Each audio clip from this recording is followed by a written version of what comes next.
Chemical hair டைக்கு bye சொல்லிட்டு natural hair டைக்கு ஹை சொல்லுங்க. அமோனியா சல்ஃபேட் பிபிடி இல்லாமல் தயாரிக்கப்பட்ட ஜிகே நேச்சுரல்ஸோட நேச்சுரல் பிளாக் ஹேர் டை. ஆனா இதுக்காக பாத்தீங்கன்னா மோடியோடைய ஃபாரின் பாலிசி தோத்துடுச்சு அப்படின்னு சில பேர் உளறி நிற்கிறாங்க பாருங்க. அதெல்லாம் ஒதுக்கி தரணும். இது இந்தியாவுக்கு மட்டுமான பிரச்சனை கிடையாது, உலகத்துல இருக்க எல்லா நாடுகளுக்கும். இப்ப இந்த மாதிரி இந்த இறால் பொருட்கள் ஏற்றுமதிக்கு வரி விதிச்சு விட்டார். அதனால என்ன பண்றது அப்படின்னா ரைட்டு. அப்பப்போ இந்த மாதிரி பிரச்சனைகள் வரும்போது டக்குன்னு நம்ம என்ன பண்றது அப்படின்னு யோசிக்கணுமே தவிர அதை விட்டுட்டு இதாண்டா சாக்குன்னு குறை சொல்லிட்டு இருக்கிறது ஒரு விஷயம் கிடையாது. மார்க்கெட்டை மாற்ற வேண்டியதுதான். ரெகுலரா ஒருத்தர் வாங்கி நிற்கிறாரு கஸ்டமரு, அவர் திடீர்னு இல்லப்பா நான் நாளையிலேருந்து சைவம் ஆகிட்டேன், நான் இறால் வாங்க மாட்டேன் அப்படிங்கிறாரு. அதுக்கான தொழிலை மூடிட்டு போக முடியுமா? யாராவது அசைவம் சாப்பிட்றவங்க இருக்காங்களா பார்த்து அங்கே தான் கொண்டு போய் இருக்கணும், அவ்வளோதான். நீ வாங்கட்டா, என்ன நமக்கு என்ன ஆளா இல்லை, நாங்கள் வித்துட்டு போகிறோம். சீனாவில் நடக்கும் உச்சி மாநாடு 7 நாடுகள் பங்கேற்கிறாங்க. இந்தியா சார்பாக மோடி பங்கேற்கிறாரு.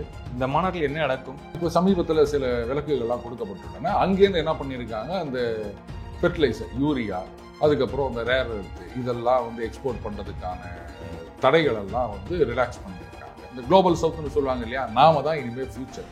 அதனால ஒருத்தர் எதுக்கு நம்ம அடிச்சுக்கிறது? நாம ஒத்துமையா போனோம் அப்படின்னு சொன்னோம்னா அது அங்க இருக்கிறான் பாரு, இந்த பக்கம் அமெரிக்கா, இந்த பக்கம் யூரோப்பியன் யூனியன், 2 பேர்த்தையும் போட்டு சாத்துன்னு சாத்தலாம்.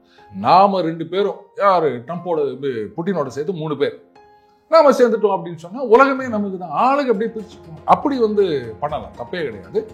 எச்சரிக்கையோட நம்ம இதை அணுகணும். நல்லா யோசிச்சு பாருங்க, அலாஸ்கால 2 பேரும் மீட் பண்ணாங்க, புட்டினும் ட்ரம்ப்.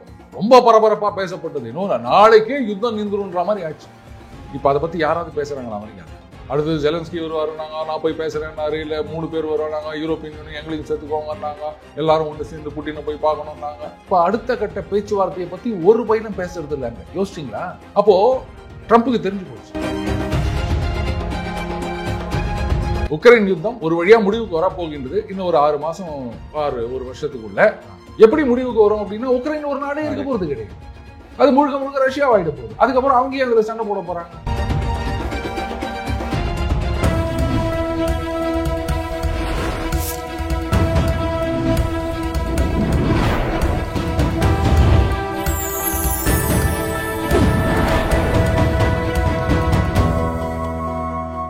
சேனல் 5 தமிழர்களுக்கு வணக்கம். இன்றைய நேர்காணலில் நம்முடைய இருந்திருப்பவர் தி டெய்லி பஞ்ச் வணக்கம் சார். வணக்கம் நிரஞ்சன் சார். இந்த டேரிஃப் பற்றி நம்ம ரெகுலராக பேசிக்கிட்டு இருக்கோம். 50% டேரிஃப்னால நிறைய மக்களுக்கு பாதிப்புகள் ஏற்படுது. 18,000 கோடி இப்போ நமக்கு இழப்பு ஏற்பட்டிருக்கு அப்படிங்கிற தகவல் வந்திருக்கு. என்னன்னா இறால் பண்ணை, இறால்கள் ஏற்றுமதி பண்ண முடியலன்ட்டு இந்த தமிழ்நாடு, ஆந்திரா அங்கே இருக்க விற்பனையாளர்கள்லாம் சொல்லியிருக்காங்க. இதை பற்றின தகவல் பற்றி பேசுவோம். அதாவதுங்க, இந்த மாதிரியான பிரச்சனைகள் வரக்கூடியதுதான். அது எப்போது ஒரு தடவை வரும், இது தினைக்கும் வர பிரச்சனை கிடையாது. ஆனா இதுக்காக பாத்தீங்கன்னா மோடியோடைய ஃபாரின் பாலிசி தோத்துடுச்சு அப்படின்னு சில பேர் உளறி நிற்கிறாங்க பாருங்க. அதெல்லாம் ஒதுக்கி தரணும். இது இந்தியாவுக்கு மட்டுமான பிரச்சனை கிடையாது, உலகத்துல இருக்க எல்லா நாடுகளுக்கும். பக்கத்துல இருக்க கனடா எப்படி நம்ம தமிழ்நாடும் புதுச்சேரியும் எப்படியோ அந்த மாதிரி அமெரிக்காவும் கனடாவும் அதை விட இன்னும் நெருக்கமானது. அவங்களுக்கே ஏராளமான கொச்சல் குத்து நிற்கிறாரு. யூரோப்பியன் யூனியனுக்கு கொச்சல் குத்து நிற்கிறாரு. ஜப்பான் இவங்க சொல்றதெல்லாம் கேட்டுட்டு இருக்கவங்க, அவங்களுக்கு குடைச்சல். இப்படி அவங்களுக்கு ஃப்ரெண்டா இருக்கவங்களுக்கு தான் அதிகமாக குடைச்சல் குத்துனுக்கிறாரு. ஸோ இப்போ இந்த மாதிரி இந்த இறால் பொருட்கள் ஏற்றுமதிக்கு வரி விதிச்சு விட்டார். அதனால என்ன பண்றது அப்படின்னா ரைட்டு. அப்பப்போ இந்த மாதிரி பிரச்சனைகள் வரும்போது டக்குன்னு நம்ம என்ன பண்றது அப்படின்னு யோசிக்கணுமே தவிர அதை விட்டுட்டு இதாண்டா சாக்குன்னு குறை சொல்லிட்டு இருக்கிறது ஒரு விஷயம் கிடையாது. இப்போ இந்திய அரசாங்கத்தில் என்ன பண்ணியிருக்காங்க, இதே மாதிரியான ஏற்றுமதியை ஜப்பான், அதுக்கப்புறமா யூரோப்பியன் யூனியன் நேஷன்ஸு, இந்த மாதிரி நாடுகளுக்கு எங்கே கொண்டு போகலாம் அப்படின்னு பிளான் பண்ணிட்டு இருக்காங்க. அண்டு பேச்சுவார்த்தையெல்லாம் நடந்துட்டு இருக்கு. அண்டு அங்கேருந்து மேலிடத்துல பேசி ரைட்டு இது மாதிரி இது பண்ணிக்கோங்க அப்படின்னு சொன்ன பிறகு அதை டவுன் த லைன் கொண்டு வருவாங்க. கொஞ்சம் நாளைக்கு இது கொஞ்சம் கஷ்டமாக தான் இருக்கும், பட் இதெல்லாம் சரியாயிரும். எத்தனையோ பார்த்துட்டு இருக்கு. 40% அமெரிக்காவுக்கு தான் அனுப்புறோம், நீதான் யூரோப் கண்ட்ரிக்கெல்லாம் அனுப்புறோம் அப்படின்னு சொல்றாங்க. அதாங்க, இப்போ நம்ம மார்க்கெட்டை மாற்ற வேண்டியதுதான். இப்போ ரெகுலரா ஒருத்தர் வாங்கி நிற்கிறாரு கஸ்டமரு, அவர் திடீர்னு இல்லப்பா நான் நாளையிலேருந்து சைவம் ஆகிட்டேன், நான் இறால் வாங்க மாட்டேன் அப்படின்னாரு. அதுக்கான தொழிலை மூடிட்டு போக முடியுமா? யாராவது அசைவம் சாப்பிட்றவங்க இருக்காங்களா பார்த்து அங்கே தான் கொண்டு போய் இருக்கணும், அவ்வளோதான். நீ வாங்கட்டா, என்ன நமக்கு என்ன ஆளா இல்லை, நாங்கள் வித்துட்டு போகிறோம் அப்படின்னு அதை பார்க்கணுமே தவிர மார்க்கெட் இருக்குதுங்க. கொஞ்சம் கஷ்டப்படணும். ஒரு மாதம் அப்படி நம்ம இது பண்ணோம்னா அதுக்கப்புறம் தாராளமாக இதெல்லாம் ஸ்ட்ரீம் லைன் ஆகும். அது ஒரு பெரிய விஷயமே கிடையாது. ஓகே. சீனாவில் நடக்கும் உச்சி மாநாடு 7 நாடுகள் பங்கேற்கிறாங்க. இந்தியா சார்பாக மோடி பங்கேற்கிறாரு. இந்த மாநாட்டில் என்ன நடக்கும்? என்ன நடக்குன்னா பேச்சுவார்த்தை நடக்கும். Jokes apart. இப்போ சீனா வந்து இந்தியாவுடன் அந்த வெள்ளக்கொடி காமிச்சுன்னுக்கிறாங்க. அஃப்கோர்ஸ் அவங்கள வந்து எப்பவுமே நம்ப முடியாது. ஆனால் இதை நாம் வந்து நமக்கு ஏற்ற மாதிரி யூஸ் பண்ணிக்கணும். இப்போ சமீபத்தில் சில விலக்குகள்லாம் கொடுக்கப்பட்டுள்ளன. அங்கேருந்து என்ன பண்ணியிருக்காங்க, அந்த ஃபெர்டிலைசர், யூரியா, அதுக்கப்புறம் அந்த ரேர் எர்த்து, இதெல்லாம் வந்து எக்ஸ்போர்ட் பண்ணுறதுக்கான தடைகள் எல்லாம் வந்து ரிலாக்ஸ் பண்ணியிருக்காங்க. அதே மாதிரி நாமளும் என்ன பண்ணியிருக்கோம், டைரக்ட் ஃப்ளைட்டு அதை மறுபடியும் ரெஸ்யூம் பண்ணியிருக்கோம். அதுக்கப்புறம் இந்த சைனீஸ் நேஷனல்ஸ்க்கான விசாவை வந்து நம்ம மறுபடியும் ஆரம்பிச்சிருக்கோம். முதல்ல அது நிறுத்தி வச்சிருக்கோம். ஸோ இந்த மாதிரியான தா இன் ரிலேஷன் அப்படின்னு சொல்லுவாங்க. அதுக்கப்புறம் என்னன்னா நான் ஸ்ட்ராட்டஜிக் அந்த மாதிரியான செக்டாரில் Chinese investment, okay right, invest பண்ணுங்க. அட் த சேம் டைம் அந்த கண்ட்ரோல் அப்படின்றது இந்தியா கிட்ட தான் இருக்கும். 51% எங்க கிட்ட தான் இருக்கணும், 49% தான் அவங்க கிட்ட. அந்த மாதிரியான ஒரு அக்ரிமெண்ட்ஸ் இதையெல்லாம் நம்ம கொண்டு வரலாம். அதுவும் பார்த்தீங்கன்னா முக்கியமான செக்டாரில் அப்படி வச்சுக்கணும். அதுக்கப்புறம் எங்கெங்கெல்லாம் நமக்கு அந்த அளவுக்கு இது இல்லையோ அந்த மாதிரி செக்டாரை கொண்டு வந்து அதுலேருந்து நாம பாடங்கத்துக்கு நாம வளரணும். சரி, ஒரு காலத்தில் பார்த்தீங்கன்னா 2 கார் தான் அம்பாசிடர், ஃபியட் பத்மினி. இந்த பண்ணையார் பத்மினி பார்த்துட்டாங்களே, அந்த 2 கார் தான் இருந்தது இந்தியாவில். அதுக்கப்புறம் இந்த லிபரலைசேஷன் அப்படின்னு எல்லாத்தையும் இது பண்ணும்போது அப்போ பாம்பே கிளப்னு ஒரு குரூப் ஆஃப் இண்டஸ்ட்ரியலிஸ்ட் உட்காந்தீங்கன்னா என்ன சொன்னாங்க, இல்லை இவ்வளோ நாளாக வந்து இந்த மாதிரி லைசன்ஸு, கோட்டா, பர்மிட்டு அப்படின்னு எங்களெல்லாம் வந்து காலை கட்டி போட்டு வச்சுருந்தீங்க. இப்போ திடீர்னு எல்லாத்தையும் அவுத்து விட்டுட்டு ஓடணும் போது ஃபாரின் அவங்களாம் கொண்டு வந்து விட்டீங்கன்னா எங்களாலாம் வந்து கம்ப்ளீட் பண்ண முடியாது அப்படின்னாங்க. பட் அதெல்லாம் ஒத்துக்கல. எல்லா கம்பெனிகளும், இந்த தேவோன்னு ஒரு கார் இருந்தது, அந்த கம்பெனி என்ன ஆச்சுன்னே தெரியல, சவுத் கொரியாலேருந்து வந்தது, மேட்டிஸ் அது இது. அப்புறம் அந்த ஹோண்டா, அதுக்கப்புறம் ஹுண்டாய், ஃபோர்டு, இது ரெனோ, இந்த மாதிரி நிறைய கம்பெனிகள் வந்தது. இப்போ நம்ம கார் கம்பெனிகளும் வந்து சக்கப்போடு போடுறாங்கல்ல, உலக அளவில் எக்ஸ்போர்ட் பண்ணிட்டு இருக்கோம்ல. ஸோ அந்த மாதிரி ஆப்பர்ச்சுனிட்டியா நம்ம இதை யூஸ் பண்ணிக்கணும். அடுத்தது ரேர் எர்த் அப்படின்னு சொல்லும்போது அது அமெரிக்காவுக்கே அவங்க வந்து தனி காமிச்சுக்கிறாங்க. ஸோ இதை யூஸ் பண்ணிட்டு நாம வந்து நம்ம பெனிஃபிட்டுக்கு என்ன பண்ணணுமோ அதை பண்ணணும். ஆல்வேஸ் ஒரு காஷனோடவே அதை நிச்சயமா பண்ணுவாங்க, அதுல ஒன்றும் சந்தேகமே கிடையாது. அண்ட் இதை ஒரு வாய்ப்பா வச்சுட்டு, கரெக்டுங்க, டவுன் சவுத், இந்த குளோபல் சவுத்னு சொல்லுவாங்க இல்லையா, நாம தான் இனிமேல் ஃபியூச்சர். அதனால ஒருத்தர் எதுக்கு நம்ம அடிச்சுக்கிறது, நாம ஒத்துமையா போனோம் அப்படின்னு சொன்னோன்னா அது அங்கே இருக்கிறான் பாரு, இந்த பக்கம் அமெரிக்கா, இந்த பக்கம் யூரோப்பியன் யூனியன், 2 பேர்த்தையும் போட்டு சாத்துன்னு சாத்தலாம். நாம 2 பேரும், யாரு ட்ரம்போட புட்டினோட சேர்த்து 3 பேர் நாம சேர்ந்துட்டோம் அப்படின்னு சொன்னா உலகமே நமக்கு தான். ஆளுக்கு அப்படியே பிரிச்சுப்போம். அப்படி வந்து பண்ணலாம், தப்பே கிடையாது. எச்சரிக்கையோட நம்ம இதை அணுகணும். இது ஒரு ஆப்பர்ச்சுனிட்டி தான் பார்க்குறேன். எந்த ஒரு அப்டக்கிள் வந்தாலுமே அதை வந்து ஆப்பர்ச்சுனிட்டியாக தான் நான் பார்க்குறேன். எல்லாரும் அதை தான் பார்க்கணும். நிரஞ்சன், ஓகே, இந்த மார்க்கெட் டவுனாக இருக்கலாம், என்ன பண்ண முடியும்? ஏங்க இது வந்து ஒரு சாதாரண பீரியட். இப்போ கொரோனா காலத்தில் என்ன நடந்தது, அப்போல்லாம் சில பேர் பார்த்தீங்கன்னா 3 வருஷத்துக்கு ஹோட்டலே இருக்காது, 5 வருஷத்துக்கு டாக்ஸியே இருக்காது, 6 வருஷத்துக்கு பேங்கே இருக்காது, இப்படிலாம் வந்து சொல்லியிருந்தாங்க. என்ன அப்படி ஆகிப்போச்சு, குப்புரை நம்மலாம் எழுந்து வரல. இதுதாங்க மனுஷ இனத்தோட ஸ்பெஷாலிட்டி. ஓகே, எவ்வளவுதான் அமுக்கி வச்சாலும் நம்ம மேல வருவோம், நம்மளால வர முடியும். ஏன் உட்காந்து நீங்க வந்து போச்சே எல்லாம் போச்சே அப்படின்னு 16 வயதுல பாக்யராஜ் ஒரு டைலாக் சொல்வார், அந்த மாதிரிலாம் பேசாதீங்க. எல்லாமே நம்மளால பண்ண முடியும். ஓகே, இப்போ ட்ரம்ப் அவர்கள் ஒரு 4 முறை மோடி அவர்களுக்கு அழைப்பு வந்துச்சு, ஃபோன் பண்ணாரு, ஆனா எடுக்கல அப்படிங்கிற தகவல்லாம் பார்த்துக்கிட்டு இருக்கேன். அது உண்மையா? எப்படி, நீங்க தான் வந்து ஒயிட் ஹவுஸ்ல டெலிஃபோன் ஆபரேட்டர் கிட்ட இருந்து பேசிட்டு வந்தீங்களா? தகவல், இது தகவல் எங்கேருந்து வந்தது? தகவல் ஜெர்மனில தான்.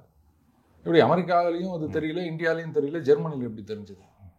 இன்னைக்கு இந்த உக்ரைன் ரஷ்யா யுத்தம் இருக்கு இல்லையா, இந்த யுத்தத்தை நிறுத்தணும் அப்படின்னு right from the day one ட்ரம்புடைய ஐடியா அதுதான். ஆனா ஆரம்பத்தில் யூரோப்பியன் யூனியன் தான் தகராறு பண்ணாங்க. அவங்களால தான் இந்த யுத்தம் நிக்காம போச்சு. நல்லா யோசிச்சு பாருங்க, அலாஸ்கால 2 பேரும் மீட் பண்ணாங்க, புட்டினும் ட்ரம்ப். ரொம்ப பரபரப்பா பேசப்பட்டது. இன்னொரு நாளைக்கே யுத்தம் நின்றுன்ற மாதிரி ஆச்சு. இப்ப அதை பத்தி யாராவது பேசுறாங்களா அமெரிக்கால? இல்ல. என்ன ஆச்சு? அடுத்தது ஜெலன்ஸ்கி வருவாருன்னாங்க, நான் போய் பேசுறேன்னாரு. இல்ல 3 பேர் வருவாங்க, யூரோப்பியன் யூனியன் எங்களையும் சேர்த்துக்கோங்கன்னாங்க, எல்லாரும் ஒன்று சேர்ந்து புட்டினை போய் பார்க்கணும்னாங்க. இப்ப அடுத்த கட்ட பேச்சுவார்த்தையை பத்தி ஒரு பையனும் பேசுறது இல்லைங்க. யோசிச்சிங்களா? அப்போ ட்ரம்ப்புக்கு தெரிஞ்சு போச்சு, நாம என்னதான் சண்டையை நிறுத்தணும் அப்படின்னு நினைச்சாலும் இவங்க சும்மா இருக்க மாட்டாங்க. அதுல இன்னைக்கு டாப்ல இருக்கிறது யாரு அப்படின்னு பாத்தீங்கன்னா ஜெர்மன் சான்சலர் மெர்ஸ். அவர் தான் வந்து யுத்தத்தை நிறுத்தக்கூடாது, சண்டை போட்டுக்கினே இருக்கணும் அப்படின்னு ஒரு நோக்கத்தோட இருக்காரு. அதனால தான் ஜெர்மன் பத்திரிகையில இந்த மாதிரி ஒரு நியூஸ் வந்திருக்குது. இப்ப அந்த நியூஸ் வந்த உடனே ட்ரம்ப்புக்கு எடுப்பா வர மாட்டாரா? அவர் தான் வந்து நான் தான் இவ்வளவு பெரிய அப்பாட்டகிறேன்னு ஒரு சீன் போட்டுனுக்கிறார். அவருடைய இமேஜ் குறைக்கிறதுக்கான வருதா இல்லையா? அப்ப அவர் கடுப்பாகுமா இல்லையா? அவர் நான் நினைப்பாரு இந்தியாவிலேருந்து தான் யாரோ இந்த மாதிரி ஃபேக் நியூஸை குத்துறாங்க போல இருக்குது, நம்மளை அசிங்கப்படுத்தணும்னு நினைக்கிறேன். இப்ப நமக்கே தெரியாது சார், ஜெர்மன் ஊடகங்கள் தான் அப்படின்னு அதுலதான் பாக்குறோம். அதுல பார்த்து நானே இப்ப சொல்றேன். அதுவும் கூட தெரியாது அவருக்கு. தெரியுங்க, அவரு எல்லாமே சொல்லிக்க முடியும். அவர் என்ன நினைப்பாரு, இந்தியாவிலேருந்து யாரோ கூப்பிட்டு சொல்லிக்கிறாங்க, அதனால தான் அவன் அதை போட்டிருக்கான். அவருக்கு இப்ப அசிங்கமாயிடுச்சு இல்ல. இப்ப நாம 2 பேரும் யோசிக்கிற மாதிரி எதுக்குடா ஜெர்மனில இந்த நியூஸ் வருது அப்படின்ற மாதிரி அமெரிக்கால கூட இது வரைக்கும் யாரும் இந்த கேள்வியை கேட்டதா எனக்கு தெரியல. ஜெர்மனில யாரும் கேட்டதா தெரியல. ஏன்னா அமெரிக்காலேயே ஒரு பெரிய கும்பல் ட்ரம்ப்புக்கு எதிராக வேலை செஞ்சிருக்கு. அவங்களே உட்காந்து என்ன பண்ணுவாங்க பார்த்தீங்களா, அசிங்கப்பட்டார் ட்ரம்ப். ஏன்னா இங்க ஒரு கும்பல் நம்ம பிரதம மந்திரி ஏதாவது ஆச்சுன்னா நமக்கான அசிங்கம் அப்படின்னு நினைக்கிறது கிடையாது, நம்ம நாட்டுக்கு ஏதாவது ஆச்சுன்னா நமக்கான அசிங்கம்னு நினைக்கிறது கிடையாது. ஆஹா, மோடியை குறை சொல்றதுக்கு ஒரு சான்ஸ் அப்படின்னு குதிக்குது இல்லையா? அந்த மாதிரி ட்ரம்ப்பை கழுவி ஊத்துறதுக்கு ஒரு வாய்ப்பு அப்படின்வாங்க. அவர் இன்னொரு 50% போடுவாரா அப்படின்னு. அதுக்காகத்தான் இந்த மாதிரி நியூஸ் எல்லாம். இதெல்லாம் அப்படியே தள்ளிட்டு போயிட்டே இருக்கணும். இதனால எந்த பாதிப்பும் கிடையாது. அதெல்லாம் விட்டு தெல்லுங்க. நீங்க சொன்னீங்க இப்ப போர் நடந்துகிட்டே இருக்கணும் தான் அவருடைய நோக்கம் அப்படின்னீங்க. அதனால அவருக்கு என்ன பலன்? அதாவது ஜெர்மனியுடைய அந்த வளர்ச்சி அப்படின்றது வந்து இப்ப நம்ம இந்தியாவில் வந்து ஆண்டுக்கு 6% 7% வளர்ந்து வருகிறது அப்படின்னு சொல்றாங்க. ஜெர்மனி எல்லாம் வந்து அட்வான்ஸ்டு எக்கானமிஸ், அந்த G8ன்னு சொல்லி இப்ப G7 சொல்றாங்க இல்லையா, வளர்ந்த நாடுகள் அப்படின்னு. அந்த G7ல வளர்ந்த நாடுகள்ல இருக்கிற சீனா, இந்தியா 2 பேரும் மெம்பர் கிடையாது. என்னங்கடா அவங்க G7? ரஷ்யா கிடையாது, அதை சண்டைன்னு சொல்லிட்டு தூக்கிட்டாங்க. இதுதான் G7. இந்த வளர்ந்த நாடுகள்லயே மிக குறைந்த வளர்ச்சி சதவீதம் எங்கன்னா ஜெர்மனியில் 1% கூட இல்லையா. அதுவும் லாஸ்ட் குவார்டர்ல வந்து அந்த ஜிடிபின்றது சுருங்கி விட்டது, கான்ட்ராக்ஷன். ஸோ ஸ்டாக்னேஷன், ரெசஷன் அங்க இருக்கு. காரணம் என்ன? சண்டை. ஒரு பக்கம் ஆயில் கேஸ் விலை ஏறி போச்சு, இன்னொரு பக்கம் இன்ஃப்ளேஷன் ரிடக்ஷன் ஆக்ட் அப்படின்னு சொல்லிட்டு அமெரிக்காவில் வந்து வாங்க வாங்க உங்க கம்பெனிலாம் என்கிட்ட கொண்டாங்க அப்படின்றாங்க. அதனால ஜெர்மனியில் இருக்க கம்பெனிகள்லாம் வந்து இங்க இருந்தா கட்டுப்படி ஆகாது அப்படின்னு சொல்லிட்டு நேராக அமெரிக்காவுக்கு போகலாமா அப்படின்ட்டு கொஞ்சம் பேர் மூவ் பண்ணிட்டாங்க, நிறைய பேர் இப்போ ட்ரை பண்ணிட்டு இருக்காங்க. இன்னொரு பக்கம் சைனாலேருந்து வருகின்ற சீப் இம்போர்ட்ஸ். இன்னைக்கு அங்க யூரோப்பில் இருக்கின்ற மிகப்பெரிய 2 வீலர் மேனுஃபேக்சரர்ஸ் இழுத்து மூடினுக்கிறாங்க. சைனீஸ் காம்படிஷன் சமாளிக்க முடியல அவங்களால. சைனாவை பொறுத்தவரை என்ன பண்றாங்க, அந்த ஆப்பிரிக்கா, இந்த பக்கம் சவுத் ஈஸ்ட் ஏஷியா, இந்த மாதிரி நாடுகளுக்கு அனுப்புற வண்டின்றது அப்படி ஒரு மாதிரி இருக்கும், கடகடா குடுகுடுன்னு சவுண்டு போடும். அதே யூரோப்பியன் மார்க்கெட்டுக்கு அனுப்புறதுன்னு கொஞ்சம் குவாலிட்டியை பார்த்து அனுப்புறாங்க. இப்போ அவங்க விற்கிற காசை விட பாதிக்கும் கம்மியாக தான் இவங்க வண்டி இருக்குது. அவங்க யோசிக்கிறாங்க, எதுக்கு நம்ம வந்து வெறும் பிராண்ட் வேல்யூக்கு இவ்வளோ காசு கொடுக்குறோமா அப்படின்ட்டு. அப்போ அந்த சைனீஸ் ப்ராடக்டோட இவங்களால கம்பீட் பண்ண முடியல. எக்ஸ்போர்ட்ன்றதும் பெருசாக இல்லாமல் போயிடுச்சு. போதாக்குறைக்கு இப்போ இந்த EU ட்ரேட் யூனியன்னால என்ன ஆகி போச்சு, 15% டேக்ஸ், அது பேஸ் லைனு. இந்த ஸ்டீல் அண்ட் அலுமினியம்க்கு 50% அப்படின்னு சொல்லிட்டாரு. ஸோ அங்கேயும் ஒன்றும் பண்ண முடியாது. அப்போ என்னதான் பண்ண போறீங்க அப்படின்னா, இல்லை நாங்கள் 1 trillion ஸ்டிமுலஸ் பேக்கேஜ், இந்த லட்சத்தில் கார்பரேட் டேக்ஸை வந்து ரெடியூஸ் பண்ணுறதுக்கு நாங்கள் பிளான் பண்ணிருக்கிறோம் அப்படின்னு. ஒரு பக்கம் ஒரு காலத்தில் ஜெர்மனி பார்த்தீங்கன்னா இந்த டேக்ஸ் ரீஃபண்ட் கொடுத்தாங்களாம் அவங்க சிட்டிசன்ஸ்க்கு, ஏன்னா நிறைய வருமானம் இருக்குது அப்படின்னு. இன்னைக்கு டேக்ஸ் ஒரு பக்கம் வரமாட்டுது, ப்ரொடக்ஷன் ஒன்றும் இல்லை, ஜிடிபி குறைஞ்சு நிற்குது. எல்லாத்துக்கும் காரணம் அந்த சண்டை. போதா குறைக்கு 5% ஆஃப் த ஜிடிபி நாங்கள் டிஃபென்ஸ் ஸ்பெண்டிங் ஏற்றுறோம் அப்படின்றா, கடனை வாங்கி. இதெல்லாம் எத்தனை நாளைக்கு தாழும் அப்படின்னு நினைச்சுக்கிறீங்க? இப்படித்தான் போய் நிற்குது நாசமா. ஆனாலும் அவங்களுக்கு என்ன, எப்படியாவது ரஷ்யா எப்படா பண்ண போறீங்க அதெல்லாம் தெரியாதுங்க, நாங்கள் சண்டை போட்டுக்கினே இருந்தா ஒரு நாள் ரஷ்யா. இப்போ பார்த்தீங்கல்ல, கீவ் போட்டு அடி அடின்னு வச்சு நிற்கிறாங்க ரஷ்யாவில், தாக்கு பிடிக்க முடியல. கடைசியில் என்ன ஆக போகுது?